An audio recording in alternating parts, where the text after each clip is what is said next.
സമുദ്രത്തിലൂടെ കടന്നു പോകുമ്പോൾ ഞാൻ നിന്നോട് കൂടെ ഉണ്ടായിരിക്കും. നദിയിലൂടെ കടക്കുമ്പോൾ അത് നിന്നെ മുക്കിക്കളയുകയില്ല. അഗ്നിയിലൂടെ നടന്നാലും നിനക്ക് പൊള്ളലേൽക്കുകയില്ല. ജ്വാല നിന്നെ ദഹിപ്പിക്കുകയില്ല.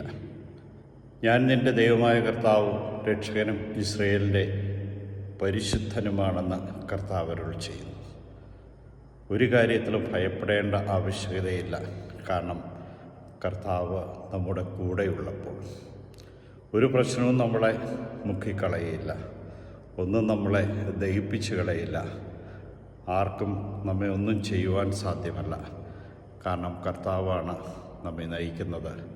അവിടുത്തെ പരിശുദ്ധിയിൽ നിറഞ്ഞുകൊണ്ട് അവിടുത്തെ സംരക്ഷണ വലയത്തിൽ നിൽക്കുവാൻ നമുക്ക് സാധിക്കുന്നുവെങ്കിൽ അവിടുന്ന് നമ്മെ നയിക്കുകയും ശക്തിപ്പെടുത്തുകയും അനുഗ്രഹിക്കുകയും ചെയ്യും. ദൈവം നിന്നെ ഇന്ന് അനുഗ്രഹിക്കും.